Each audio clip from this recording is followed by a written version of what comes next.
ഇനി അടുത്ത് നമ്മൾ നോക്കാൻ പോകുന്നത് റൺ ടൈം എൻവയൺമെൻറ്റ്സ്. സോ നമ്മൾക്ക് എന്താണ് ഇപ്പം ഒരു സോഴ്സ് കോഡ് നമ്മൾ എഴുതി, ആ ഒരു സോഴ്സ് കോഡിനെ നമ്മൾ ഇംപ്ലിമെൻറ്റ് ചെയ്യുമ്പോഴത്തേനും ചില ആക്ഷൻസ് എടുക്കേണ്ടി വരും അല്ലേ.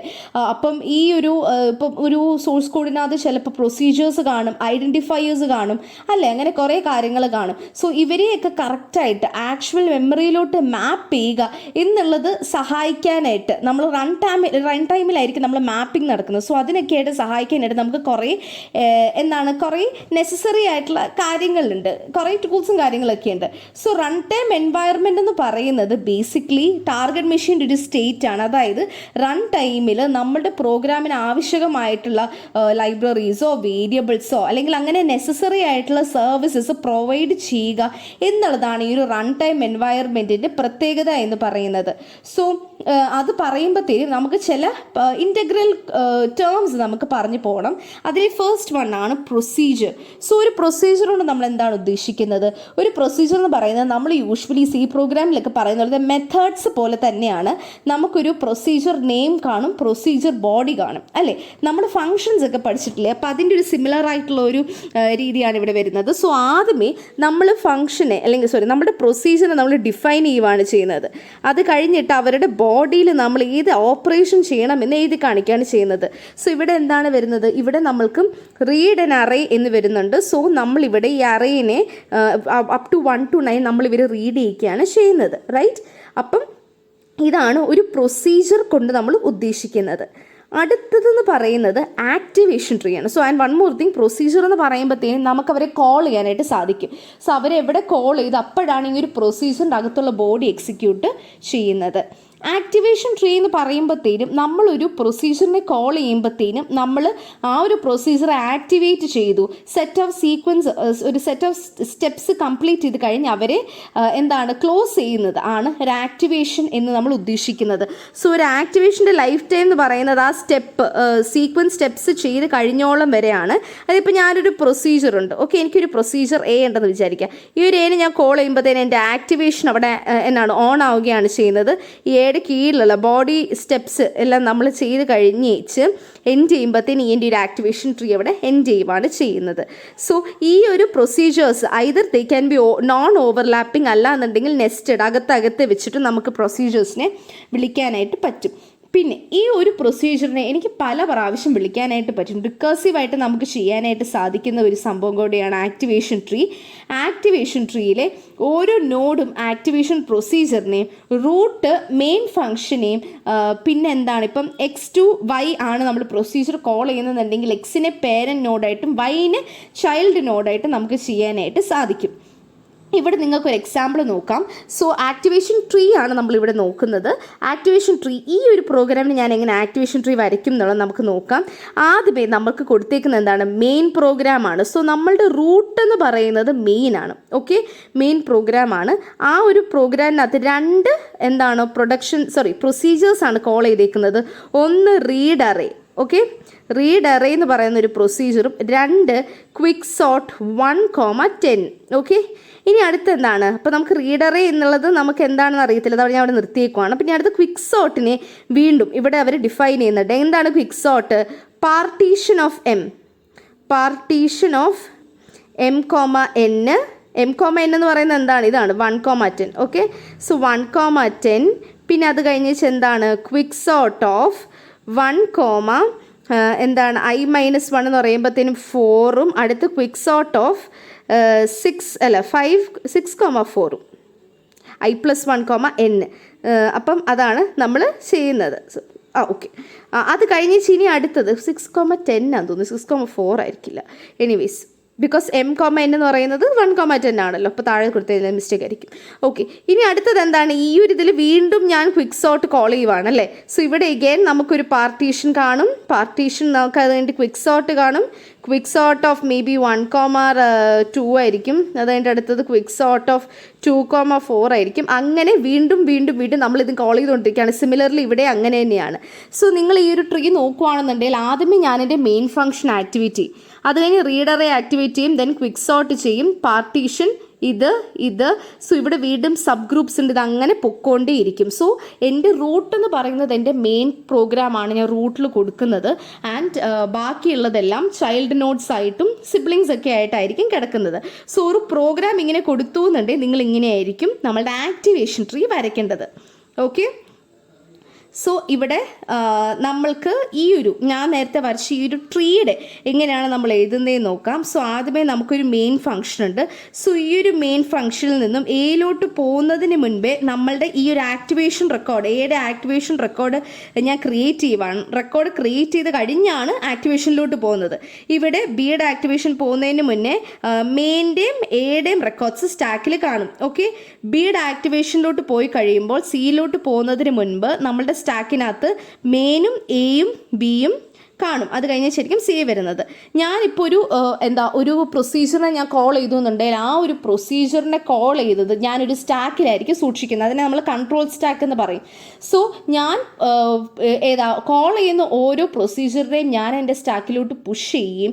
ഞാൻ കോൾ ചെയ്ത് തീർന്ന ഒരു പ്രൊസീജിയറിന് ഞാൻ പോപ്പപ്പ് ചെയ്യുകയാണ് ചെയ്യുന്നത്.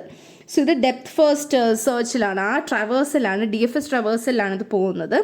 കൺട്രോൾ സ്റ്റാക്കിനെ നമ്മൾ റൺ ടൈം സ്റ്റാക്ക് എന്ന് പറയും. സോ കൺട്രോൾ സ്റ്റാക്ക് എന്തിനാണ്? നമ്മൾക്ക് പ്രൊസീജിയറിൻ്റെ ആക്ടിവേഷനെ ട്രാക്ക് ചെയ്യാനായിട്ടാണ്. നമ്മൾ പറഞ്ഞായിരുന്നു, നമ്മളൊരു ആക്ടിവേഷൻ ബിഗിൻ ചെയ്യുമ്പോൾ പ്രൊസീജിയറിനെ ഞാൻ സ്റ്റാക്കിലോട്ട് പുഷ് ചെയ്യുകയും ആ ഒരു ആക്ടിവേഷൻ കഴിഞ്ഞാൽ ഞാൻ ആ ഒരു ഇംപ്ലിമെൻറ്റ് ചെയ്യുന്ന പ്രൊസീജിയർ കഴിഞ്ഞ് ഇതിനെ പോപ്പ് ഔട്ട് ചെയ്യുകയാണ് ചെയ്യുന്നത്. സോ നമ്മൾക്ക് ഒരു എക്സിക്യൂഷൻ്റെ സമയത്ത് നമുക്ക് ഒരു ആക്ടിവേഷൻ റെക്കോർഡായിരിക്കും അവിടെ ജനറേറ്റ് ചെയ്യുന്നത്. ഇവിടെ നിങ്ങൾ നോക്കിക്കേ, ഞാൻ ആദ്യമേ മെയിൻ ഫംഗ്ഷൻ കോൾ ചെയ്തു. ഓക്കെ, മെയിൻ ഫംഗ്ഷൻ കോൾ ചെയ്ത് കഴിഞ്ഞ് ഞാനിപ്പോൾ ക്വിക്ക് സോർട്ടിൻ്റെ ഒരു ഫംഗ്ഷനാണ് 1,10 ആണ് ഞാൻ കോൾ ചെയ്തതെന്ന് വിചാരിക്കുക. അത് കഴിഞ്ഞേച്ച് ഞാൻ ക്വിക്ക് സോർട്ട് 1,4 ആണ് ഞാൻ കോൾ ചെയ്തതെന്ന് വിചാരിക്കുക. അത് കഴിഞ്ഞേച്ച് ഞാൻ ക്വിക്ക് സോർട്ട് 6,10 ആണ് കോൾ ചെയ്തതെന്ന് വിചാരിക്കുക. സോ ഇതിവിടെ ഞാൻ 6,10 എന്ന് എഴുതുവാണ്. അപ്പോൾ ഈ ഒരു ക്വിക്ക് സോർട്ടിൻ്റെ ഓപ്പറേഷൻ കംപ്ലീറ്റ് ആയി.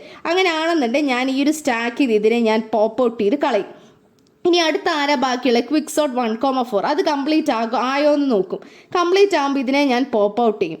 പിന്നെ ഇങ്ങോട്ട് വരും, ഇതിൻ്റെ എല്ലാം കംപ്ലീറ്റ് ആയിരുന്നിട്ട് ഇതിനെ ഞാൻ പോപ്പ് ഔട്ട് ചെയ്യും. എൻ്റെ മെയിൻ ഫംഗ്ഷനാണ്, അത് കംപ്ലീറ്റ് ചെയ്ത് കഴിഞ്ഞാൽ അതിനെ ഞാൻ പോപ്പ് ഔട്ട് ചെയ്യും.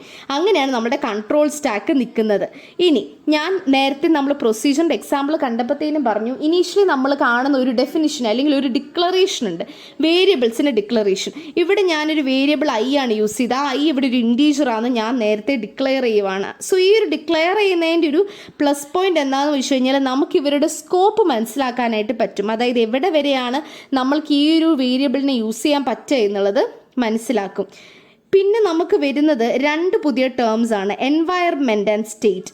എൻവയറമെൻറ്റ് എന്ന് പറയുന്നത് ഒരു വേരിയബിളിനെ ഒരു സ്റ്റോറേജ് ലൊക്കേഷനിലോട്ട് മാപ്പ് ചെയ്യുന്നതിന് എൻവയറമെൻ്റ് എന്നും, സ്റ്റോറേജ് ലൊക്കേഷനിൽ നിന്ന് അവരുടെ വാല്യൂയിലോട്ട് എവിടെയാണ് അവരുടെ വാല്യൂ ഹെൽഡ് ചെയ്തതെന്ന് അതിലോട്ട് മാപ്പ് ചെയ്യുന്നതിന് നമ്മൾ സ്റ്റേറ്റ് എന്നും പറയും. സോ നമ്മൾ ഈ ഏതെങ്കിലും ഒരു വേരിയബിൾ നെയിം ഉണ്ടെന്നുണ്ടെങ്കിൽ അതിൻ്റെ ഏതെങ്കിലും ലൊക്കേഷനിൽ കിടക്കുന്ന വാല്യൂയിലോട്ട് മാപ്പ് ചെയ്യാനായിട്ട് നമ്മൾ എൻവയറമെൻറ്റ് സ്റ്റേറ്റ് എന്ന് പറയുന്ന ടേംസ് നമ്മൾ യൂസ് ചെയ്യും. ഇനി അടുത്ത് നമ്മൾ നോക്കുന്നത് സ്റ്റോറേജ് ലൊക്കേഷനാണ്. സോ നമ്മൾക്കൊരു പ്രോഗ്രാം ഉണ്ട്. അപ്പോൾ ആ ഒരു പ്രോഗ്രാമിനെ നമുക്ക് റൺ ചെയ്യാനായിട്ട് നമുക്ക് അവരുടേതായിട്ടുള്ള ഒരു ലോജിക്കൽ അഡ്രസ്സ് കാണും അല്ലേ. സോ ആ ഒരു ലോജിക്കൽ അഡ്രസ്സിനകത്താണ് ഓരോ പ്രോഗ്രാമിൻ്റെ വാല്യൂവും അവരുടെ ലൊക്കേഷനും കാര്യങ്ങളൊക്കെ ഉള്ളത്. സോ ഈ ഒരു ഓപ്പറേറ്റിംഗ് സിസ്റ്റം ഈ ഒരു ലോജിക്കൽ അഡ്രസ്സിനെ ഫിസിക്കൽ അഡ്രസ്സിലോട്ട് മാപ്പ് ചെയ്യും. And that will help us in using the memory. നമ്മുടെ റൺ ടൈം മെമ്മറീനെ നമുക്ക് ആക്ച്വലി കുറച്ച് സെക്ഷൻസ് ആയിട്ട് ഡിവൈഡ് ചെയ്യാനായിട്ട് പറ്റും. അതിലെ ആദ്യത്തെ സെക്ഷൻ എന്ന് പറയുന്നത് കോഡ് ഏരിയയാണ്. സോ കോഡ് ഏരിയ എന്ന് പറയുന്നത് എന്താണെന്ന് വെച്ച് കഴിഞ്ഞാൽ നമ്മളുടെ എക്സിക്യൂട്ടബിൾ ആയിട്ടുള്ള ഇൻസ്ട്രക്ഷൻസിനെ എല്ലാം കൂടെ നമ്മൾ സേവ് ചെയ്തേക്കുന്ന സ്ഥലമാണ് നമ്മളുടെ കോഡ് ഏരിയ എന്ന് പറയുന്നത്. സ്റ്റാറ്റിക് ഡേറ്റ ഏരിയ എന്ന് പറയുന്നത് നമ്മളുടെ കമ്പൈൽ ടൈമിലുള്ള ഐഡിൽ ആയിട്ടുള്ള ഡേറ്റ അല്ലെങ്കിൽ ചേഞ്ച് ചെയ്യാത്ത ഡേറ്റേഴ്സിനെ നമ്മൾ കണ്ടുപിടിക്കുന്നതോ അല്ലെ അതിനെ സ്റ്റോർ ചെയ്യാനായിട്ട് യൂസ് ചെയ്യുന്നതാണ് ആ ഒരു ഏരിയ. സ്റ്റാക്ക് ഹീപ്പ് എന്ന് പറയുന്ന രണ്ടും ഡൈനാമിക് ആയിട്ടുള്ള 2 ഏരിയാസ് ആണ്. സോ സ്റ്റാക്ക് ഞാൻ പറഞ്ഞു നമ്മുടെ ആക്ടിവേഷൻ റെക്കോർഡ്സ്, അതായത് നമ്മുടെ പ്രൊസീജിയേഴ്സിന് ഏതൊക്കെയാണ് കോൾ ചെയ്തേക്കുന്നത്, ഏതൊക്കെയാണ് ക്ലോസ് ചെയ്തേക്കുന്നത് എന്നൊക്കെ അറിയാൻ വേണ്ടിയിട്ട് സ്റ്റാക്ക് ഏരിയ യൂസ് ചെയ്യും. ഡൈനാമിക് ആയിട്ടുള്ള ഡേറ്റ ഒബ്ജക്ട്സിനെ അലോക്കേറ്റ് ചെയ്യാനായിട്ട് നമുക്ക് ഹീപ്പ് യൂസ് ചെയ്യാം. അതായത് നമ്മൾ സി പ്രോഗ്രാമിൽ മാലോക്ക് എന്നൊക്കെ നമ്മൾ പറഞ്ഞ് ചെയ്തായിരുന്നല്ലേ, അതായത് എനിക്ക് എത്ര ഏരിയ വേണം എന്നറിയില്ല, അപ്പം ഞാൻ ചിലപ്പോൾ പ്രോഗ്രാം തുടങ്ങുമ്പോഴായിരിക്കും എനിക്ക് ഇത്ര ഏരിയ മതി എന്ന് ഞാൻ മനസ്സിലാക്കുന്നത്. അങ്ങനത്തെ ഡൈനാമിക് അലോക്കേഷനൊക്കെ നമ്മൾ ഹീപ്പ് യൂസ് ചെയ്തിട്ടാണ് ചെയ്യുന്നത്. ആക്ടിവേഷൻ റെക്കോർഡ് എന്ന് പറയുന്നത് ഒരു ലാസ്റ്റ് ഇൻ ഫസ്റ്റ് ഔട്ട് സ്ട്രക്ചറാണ്. അത് ഓരോ കോളിങ്ങിൽ നമുക്ക് എന്താണ് ഇൻഫർമേഷൻ ഹോൾഡ് ചെയ്യാനായിട്ടുള്ള ഒരു സംഭവമാണ്. സോ പ്രൊസീജിയർ കോൾസും റിട്ടേൺസും ഒക്കെ നമ്മൾ കൺട്രോൾ സ്റ്റാക്കിലാണ് എന്താണ് സൂക്ഷിച്ച് വെക്കുന്നത് എന്നുണ്ടെങ്കിലും ആക്ടിവേഷൻ റെക്കോർഡ് എന്ന് പറയുന്നത് നമ്മുടെ കൺട്രോൾ സ്റ്റാക്കിലുള്ള ഒരു സെക്ഷനാണ്. എന്ന് വെച്ചാൽ ഒരു പ്രൊസീജിയറിനെ ഞാൻ കോൾ ചെയ്യുമ്പോൾ അല്ലെങ്കിൽ ഒരു ആക്ടിവേഷൻ ഞാൻ ലൈവ് ആക്കുമ്പോഴത്തേനും കൺട്രോൾ സ്റ്റാക്കിൽ ഈ ഒരു ആക്ടിവേഷൻ റെക്കോർഡ് ജനറേറ്റ് ചെയ്യും. പിന്നെ ഈ ഒരു ആക്ടിവേഷൻ റെക്കോർഡ് എന്ന് പറയുന്നത് അത് എന്താണ് ഒരു ട്രീ ഫോം ആക്ടിവേഷൻ ട്രീയുടെ പരുവത്തിലായിരിക്കും നമ്മൾ ചെയ്യുന്നത്. സോ കൺഫ്യൂസ്ഡ് ആവരുത്. Activation tree, activation record, control stack എന്നീ കാര്യങ്ങളൊക്കെ ഇവർ തമ്മിൽ വളരെ ഇൻ്റർ റിലേറ്റഡ് ആണ്. അതുകൊണ്ട് തന്നെ നമ്മൾ കണ്ടന്റ് മിക്സപ്പ് ആക്കി പോരുത്. ആക്ടിവേഷൻ റെക്കോർഡിൻ്റെ നമ്മളുടെ കണ്ടന്റ് ഇംപ്ലിമെൻറ്റ് ചെയ്യുന്ന സമയത്ത് വിത്ത് റെസ്പെക്ട് ടു ലാംഗ്വേജ് ഇത് ചേഞ്ച് ചെയ്യും. പക്ഷേ ആക്ടിവേഷൻ റെക്കോർഡിനകത്ത് ഒരു സെറ്റ് ഓഫ് ഫീൽഡ്സ് കാണും അല്ലേ? ഓരോ പ്രൊസീജിയറിന് ഓരോ ആക്ടിവേഷൻ റെക്കോർഡ് ഞാൻ ക്രിയേറ്റ് ചെയ്യുമ്പോൾ അതിൻ്റെ സെറ്റ് ഓഫ് ഫീൽഡ്സ് കാണും. സോ ആ ഒരു ഫീൽഡ് എന്ന് പറയുന്നത് ഏതൊക്കെയാണെന്ന് നമുക്ക് നോക്കാം. ആദ്യമേ നമ്മൾക്കിവിടെ കാണാനായിട്ട് ഈ ഒരു ഡയഗ്രാം നോക്കിക്കഴിഞ്ഞാൽ നമുക്ക് കാണാനായിട്ട് സാധിക്കും റിട്ടേൺഡ് വാല്യൂ. റിട്ടേൺഡ് വാല്യൂ എന്ന് പറയുമ്പോൾ എന്താണ്? നമ്മളൊരു പ്രൊസീജിയറിനെ നമ്മൾ എക്സിക്യൂട്ട് ചെയ്യുമ്പോഴത്തേനും നമുക്കൊരു കോളി ഫംഗ്ഷൻ ഉണ്ട്, നമുക്കൊരു കോളർ ഫംഗ്ഷൻ ഉണ്ട്. ഇതാണ് നമ്മുടെ പ്രൊസീജിയറിനെ വിളിക്കപ്പെടുന്നയാൾ അല്ലെങ്കിൽ ഈ ഒരു പ്രൊസീജിയറിനെയാണ് നമ്മൾ കോൾ എന്ന് പറയുന്നത്. സോ നമ്മൾ ഈ ഒരു പ്രൊസീജിയർ എക്സിക്യൂട്ട് ചെയ്ത് കഴിഞ്ഞ് കോളറിലോട്ട് വാല്യൂസ് തിരിച്ചു കൊടുക്കുന്നതാണ് റിട്ടേൺഡ് വാല്യൂസ്. കോൾ യൂസ് ചെയ്യുന്ന പാരാമീറ്റേഴ്സ് ആണ് ആക്ച്വൽ പാരാമീറ്റേഴ്സ് വരുന്നത്. അത് കഴിഞ്ഞിട്ട് കൺട്രോൾ ലിങ്ക് എന്ന് പറയുന്നത് ആക്ടിവേഷൻ റെക്കോർഡാണ് കോളറിൻ്റെ. നോൺ ലോക്കൽ ഡേറ്റ സ്റ്റോർ ചെയ്യാനായിട്ട് നമുക്ക് ഓപ്ഷണൽ ആക്സസ് ലിങ്ക് ഉണ്ട്. അതുപോലെ സേവ്ഡ് മെഷീൻ സ്റ്റാറ്റസ് എന്ന് പറയുന്നത് from the name it self എൻ്റെ മെഷീൻ്റെ മുന്നത്തെ സ്റ്റാറ്റസ് പ്രൊസീജിയർ കോൾ ചെയ്യുന്നതിന് മുൻപ് നമ്മളുടെ മെഷീൻ എന്തായിരുന്നു ചെയ്തുകൊണ്ടിരുന്നത്, മെഷീൻ്റെ ഇപ്പം എന്താണ് നമ്മളുടെ പ്രോഗ്രാം കൗണ്ടറോ അല്ലെങ്കിൽ രജിസ്റ്ററിലുള്ള എന്തെങ്കിലും ഡീറ്റെയിൽസോ നമ്മളുടെ സ്റ്റാക്ക് എവിടെയാണ് പോയിന്റ് ചെയ്തതെന്നോ ഒക്കെ നമ്മൾ സേവ്ഡ് മെഷീൻ സ്റ്റാറ്റസിലാണ് സ്റ്റോർ ചെയ്യുക. ലോക്കൽ ഡേറ്റ എന്ന് പറയുന്നത് പ്രൊസീജിയറിൻ്റെ എക്സിക്യൂഷൻ്റെ സമയത്ത് ആ പ്രൊസീജിയറിന് വേണ്ടി മാത്രമുള്ള ഡേറ്റ ലോക്കൽ ഡേറ്റയിൽ നിന്ന് എന്തെങ്കിലും ടെമ്പററി ആയിട്ടുള്ള ടെമ്പ് വാല്യൂസ് ഒക്കെ ഇല്ലേ അതൊക്കെ സ്റ്റോർ ചെയ്യാനായിട്ട് നമുക്ക് ആ ഒരു ടെമ്പററി വാല്യൂസ് എന്നുള്ള ആ ഒരു സെക്ഷനും യൂസ് ചെയ്യാനായിട്ട് സാധിക്കും. സോ അതിനാണ് ടെമ്പററീസ് എന്ന് പറഞ്ഞ് നമ്മൾ കൊടുത്തേക്കുന്നത്. സ്റ്റോറേജ് അലോക്കേഷന് നമുക്ക് 3 സ്ട്രാറ്റജീസ് ആണുള്ളത്. അതിലെ ഫസ്റ്റ് വൺ എന്ന് പറയുന്നത് സ്റ്റാറ്റിക് അലോക്കേഷനാണ്. സോ സ്റ്റാറ്റിക് അലോക്കേഷൻ എന്ന് പറയുന്നത് നമ്മളുടെ കമ്പൈൽ ടൈമിൽ നമ്മൾ അലോക്കേറ്റ് ചെയ്യുന്നതിനെയാണ് സ്റ്റാറ്റിക് അലോക്കേഷൻ എന്ന് പറയുന്നത്. അതായത് റൺ ടൈമിൽ നമുക്കൊന്നും ചെയ്യേണ്ട ആവശ്യം ഇല്ല. ഇവിടെ എന്ന് പറയുമ്പോഴത്തേനും നമ്മൾക്ക് റൺ ടൈമിൽ നമ്മൾക്ക് ഒരു വേരിയബിളിലുള്ള ചേഞ്ചോ അങ്ങനെയൊന്നും വരുന്നില്ല. കാരണം എന്താ വെച്ചാൽ നമ്മളുടെ വാല്യൂസ് എല്ലാം ഓൾറെഡി പ്രോപ്പറായിട്ട് മാപ്പ് ചെയ്തിട്ടുണ്ട്. ഇനി ലോക്കൽ നെയിംസ് നമ്മളുടെ ആക്ടിവേഷൻ അനുസരിച്ച് മാറത്തില്ല, അത് കംപ്ലീറ്റ്ലി റീറ്റെയിൻ ചെയ്ത് കിടക്കുക തന്നെയാണ് ചെയ്യുന്നത്. സോ ഇവിടെ ബേസിക്കലി എന്താണെന്ന് വെച്ചാൽ കമ്പൈൽ ടൈമിൽ ഞാൻ മെൻഷൻ ചെയ്ത കാര്യങ്ങൾ അതുപോലെ നിൽക്കുകയാണ്. റൺ ടൈമിൽ ഒരു ചേഞ്ച് വരത്തില്ല എന്നുള്ളതാണ് സ്റ്റാറ്റിക് അലോക്കേഷൻ്റെ ഒരു പ്രത്യേകത എന്ന് പറയുന്നത്. സ്റ്റാക്ക് അലോക്കേഷൻ യൂഷ്വലി ആക്ടിവേഷനോ അല്ലെന്നുണ്ടെങ്കിൽ നമ്മുടെ ഫങ്ഷൻസോ പ്രൊസീജിയേഴ്സിനെയോ കോൾ ചെയ്ത് അവർ റിട്ടേൺ ചെയ്യുക ലൈക്ക് അവരുടെ കോളിംഗ് നിർത്തി ആ ഒരു ഇനീഷ്യൽ പോയിന്റിലോട്ട് റിട്ടേൺ ചെയ്യുന്നതിൻ്റെ ഡേറ്റയും കാര്യങ്ങളും ഒക്കെ സ്റ്റോർ ചെയ്യുന്നതാണ് സ്റ്റാക്ക് അലോക്കേഷൻ. അത് യൂഷ്വലി റൺ ടൈമിലാണ് യൂസ് ചെയ്യുന്നത്. ബിക്കോസ് റൺ ടൈമിലാണല്ലോ ഡൈനാമിക് ആയിട്ടുള്ള അലോക്കേഷൻ വരുന്നത്. സ്റ്റാക്കും ഹീപ്പും ഒക്കെ ഡൈനാമിക് അലോക്കേഷൻ്റെ ആൾക്കാരാണ് കേട്ടോ. അപ്പം ഈ ഒരു സ്റ്റാക്ക് അലോക്കേഷനകത്ത് നമുക്ക് കുറച്ച് പ്രൊസീജിയേഴ്സ് പറഞ്ഞു പോകുന്നുണ്ട്. അതിൽ ഫസ്റ്റ് വൺ എന്ന് പറയുന്നത് കോളിംഗ് സീക്വൻസസ് എങ്ങനെയാണെന്നുള്ളതാണ്. സോ പ്രൊസീജിയറിനെ ഞാൻ കോൾ ചെയ്യുന്ന ഒരാളിനെ ഞാൻ പറഞ്ഞു കോളർ എന്ന് പറയും, പ്രൊസീജിയർ കോൾ ചെയ്യപ്പെട്ട പ്രൊസീജിയറിനെ ഞാൻ കോളി എന്ന് പറയും. സോ ഒരു കോളിംഗ് സീക്വൻസ് ഉണ്ടാവും അല്ലേ? അപ്പോൾ ആ ഒരു കോളിംഗ് സീക്വൻസിനനുസരിച്ച് നമുക്ക് എന്താണ് ആക്ടിവേഷൻ റെക്കോർഡ് നമ്മളുടെ സ്റ്റാക്കിലോട്ട് കയറും, ഇൻഫർമേഷനൊക്കെ ഫീൽഡ്സിനകത്തോട്ട് കയറ്റും. അത് കഴിഞ്ഞിട്ട് നമുക്കൊരു റിട്ടേൺ സീക്വൻസും കൂടെ കാണും. അതായത് നമ്മളുടെ സ്റ്റേറ്റിനെ നമ്മൾ പ്രൊസീജിയർ കോൾ ചെയ്യുന്നതിന് മുൻപ് എങ്ങനെയാണോ ആ ഒരു സ്റ്റേറ്റിലോട്ട് ഇതിനെ തിരിച്ച് റിക്കവർ ചെയ്യിക്കാൻ വേണ്ടിയിട്ട്. സോ ഇനീഷ്യലി നമ്മൾ കോൾ ചെയ്യുമ്പോഴത്തേനും വാല്യൂ കോളറും കോളിംഗ് തമ്മിൽ കമ്മ്യൂണിക്കേഷൻ നടക്കും. അവരുടെ ആക്ടിവേഷൻ റെക്കോർഡ്സിലായിരിക്കും സ്റ്റോർ ചെയ്യുന്നത്.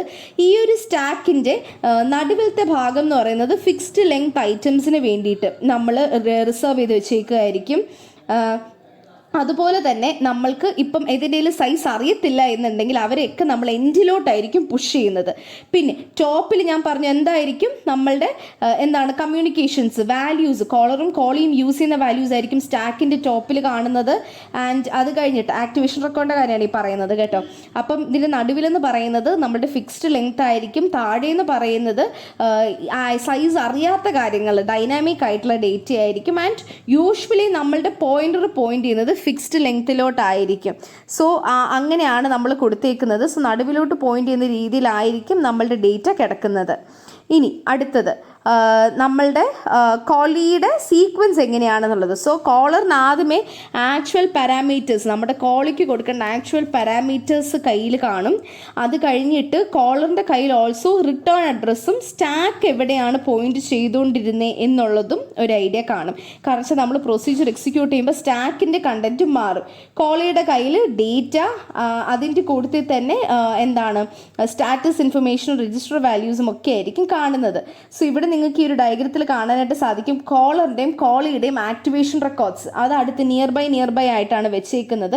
സോ കോളറും കോളിയും ഒരു ആക്ടിവേഷൻ റെക്കോർഡിൽ നിന്ന് ഏതൊക്കെ വാല്യൂസ് എടുക്കും എന്നുള്ളതാണ് നമുക്ക് ഈ ഒരു ഡയഗ്രത്തിൽ നിന്ന് മനസ്സിലാക്കാനായിട്ട് സാധിക്കുന്നത്.